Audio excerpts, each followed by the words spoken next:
We're holding Be'ez Hashem in the middle of the hakdamah here, and we're this is the fourth segment, and we're in the third paragraph on the first page, but we're in the middle of the paragraph. So we're holding by like 7 or 8 lines down by the words V'isa v'mechilta, by the second column. Okay, so what we're talking about here is that the Rebbe said we have to search and discover what the aveira was that caused the tragic events of the Holocaust and the Churban of Europe, and he says that the aveira was the aveira hashvuos, because you see that the Gemara says such an oynish that he nimatir besarchem. Okay. Now, the question is, what he's preempting here is people are going to ask that before the Holocaust there was no Medina. So what exactly are you saying? There's an oynish that came for having a state. What do you mean there was no state yet? Okay? So what he's going to answer is that the oynish comes first of all even for a plan to be over on the Shavuos, and second of all there were actions done. So let's see. The Isa b'Mechilta, Parshas Yisroi, Mechilta says, Lo Yisisa Lama Nemar. On the pasuk Lo Yisisa Hashem Hashem Lokecha Lashav, in Seres HaDibros, it says, why do you need that pasuk? So don't we have a pasuk Lo Yisisa V'Yishmi LaShaker, which is taking a false oath. So why do you need a pasuk Lo Yisisa? Don't take the name of Hashem and make a false oath. So Lefi Shehu Aimer V'Lo Yisisa V'Goimer, it says Lo Yisisa, don't swear by my name falsly. Ein Liel Shelo Yishava. That only would tell me that you're not allowed to swear. But Minayin Shelo Yikabel, how do you know that you can't plan to swear or say that you're going to swear? Misha keeps, so that's what the pasuk says. Lo Yisisa. So Misha kibalto alecha lishava hareini l'chol adayin. Once you've accepted upon yourself and decided that you're going to swear, then I'm your judge. I'm going to punish you for it. Ki lo yinakeh, because it says in the end of the pasuk that Hashem won't let a person be more absolved. Right. Now take a look in the Mechilta inside, because it's a little bit the kids are here. He leaves out a few words. He says, Lo Yisisa Lama Nemar. This is page 1. Lefi Shehu Omer V'Lo Yisishavu. It says don't swear. Bishmi LaShaker. Ein Liel Shelo Yishava. Minayin Shelo Yikabel Olav Yishava. Tamim Lo Omer Lo Yisisa Es Shem Hashem Elokecha. So now the Mechilta is commenting on the words Hashem Elokecha. Hashem is lashon of Rachamim. Hashem, this is the name of Hashem, but Elokecha is more like a lashon of Dayan, Elokim. So he says, Ad Shelo Kibalto Alecha Lishava. Before you made the plan to swear, Hareini L'chal Elokim, I'm your God. Stam, right? But Misha Kibalto Alecha Lishava, Hareini L'chal Dayan. Then Hashem becomes more like a judge, and he judges you for your actions, even though you haven't done them yet, but you've been kabel on yourself to do them. Okay, Pirush Sham b'Mekeves HaMishnah. It's a Pirush on the Mechilta, written by Reb David Moshe Avraham Ashkenazi, written in the 1700s. I don't have a copy of it here, but he says Shemizeh Nira, that we see from this Mechilta, Shedonim b'Shvua Gam Al HaMachshava K'moi B'Avodah Zarah, that by Shvua Hashem punishes you even for a thought, just like Avodah Zarah. Because the Gemara in Kedushin Lamed Tes says that all aveiros in the Torah, Hashem is not mitzaref machshava l'maisa. If you just plan to do it, you don't get punished for it until you actually do it. Mashen kan Avodah Zarah, it says Laman Tfois es Bnei es Beis Yisrael Belibam. It's a special pasuk that says that by Avodah Zarah Hashem punishes for machshavas. So we're saying here a chiddush that by a shvua, it's also like Avodah Zarah. Okay? It was only excluded from a carbon.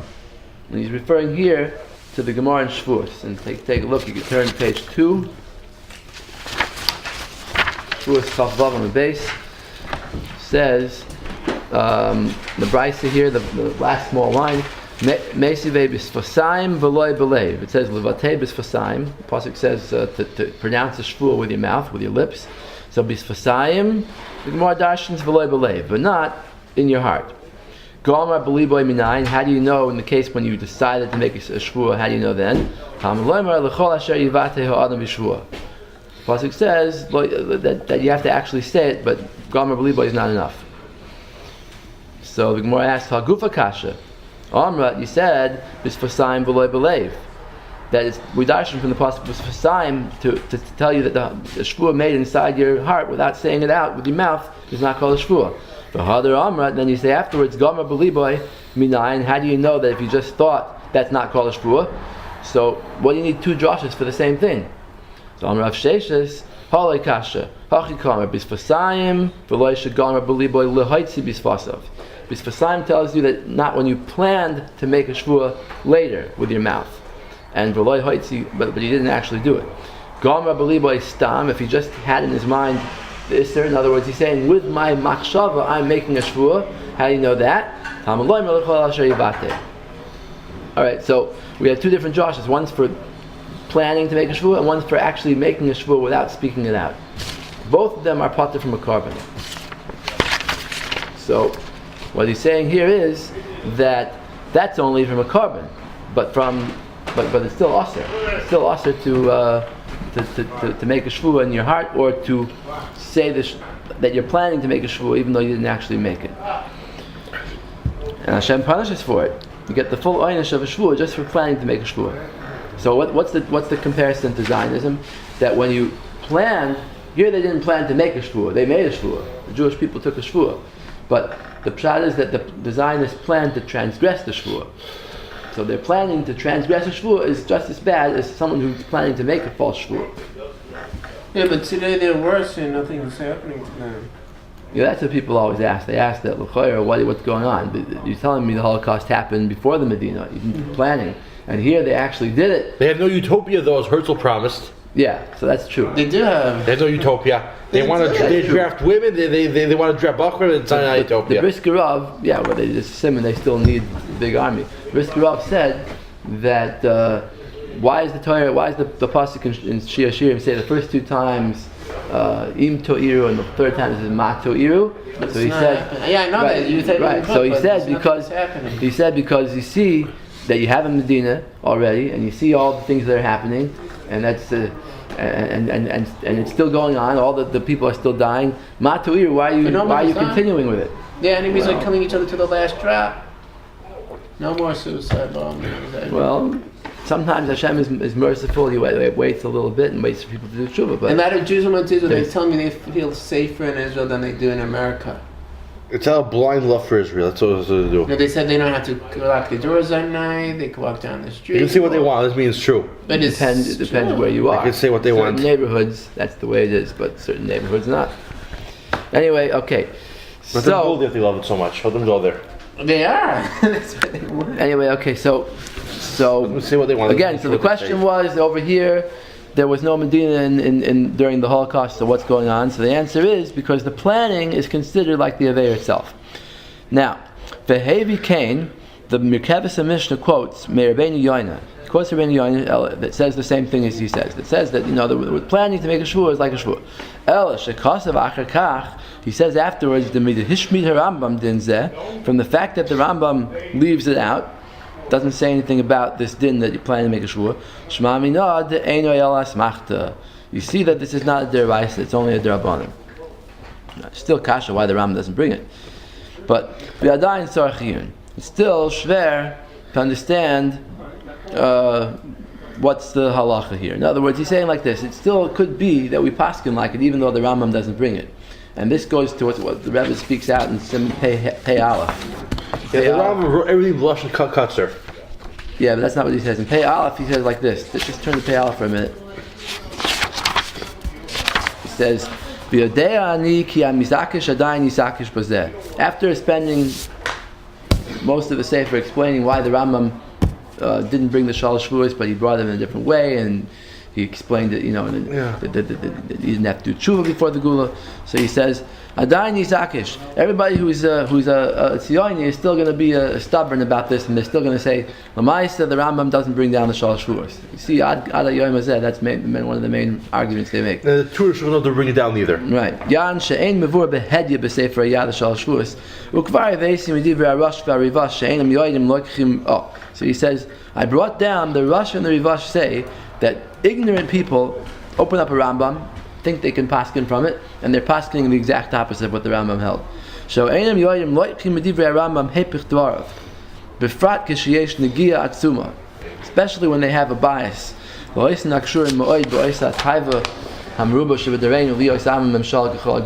have a desire to be Zionists, they're going to go and learn the Rambam the opposite. Okay, but Lamaisi, you still have to answer the stubborn people. So he says like this: even if it's not explicit in the Yad of the Rambam, you still can't throw away the Rambam's tshuva, which is the Yigaris Teiman, where he says, "But they throw it off saying you had every word just for fun." Okay, then he goes on and says that other points can bring it down. He says, the Rashbash brings it down. The Rivash does. Right. Ahmad ashkachna behedya bepiske agoinim leisser, v'lo ashkachna bepiske goin acher behedya leheter, ela d'daikina minei b'oichacha dehachi savar kasha listor devar mamfurashim behedya. He says if you have one posik who brings something down and another posik who doesn't bring something down, you can't throw away. You can't mean b'dai. Okay, the posik who doesn't bring it down say, "Oh, we didn't bring it down. It must be he doesn't hold of it," and based on that make a machlokes. You can't do that. And Kal v'chomer over here, where it's the Rambam himself who brings it down in his tshuva. He doesn't mention the Rivash and the Rashbash in this part of the Sefer. It's going to be in Yishuv Eretz Yisrael. All right. So basically, back to what we're saying here, that he's saying that if the Rambam doesn't bring down this thing about planning to make a shvuah, and the Rebbeinu Yoina does, it doesn't prove that we don't pass him like Rebbeinu Yoina. Could be the Rambam holds of it too. He just doesn't bring it. You can't. There are much more halachas out there besides the Rambam. Right. Because they argued, no, you know what I was going to say? They argued, the Rambam said after you read the Yad, you'll never need another Sefer again. That's your argument. But does the Rambam say something like that after you read it, you'll never need any other Sefer? Yeah, there is such a Rambam, but it doesn't mean that we paskin every single thing like the Rambam. And even if you do, then the Rambam could have been soymach on a diuk that you didn't get. Maybe you didn't understand it properly. Right. If you just learn the Rambam, you can't say, okay, it doesn't say something, so therefore I'm not going to do it.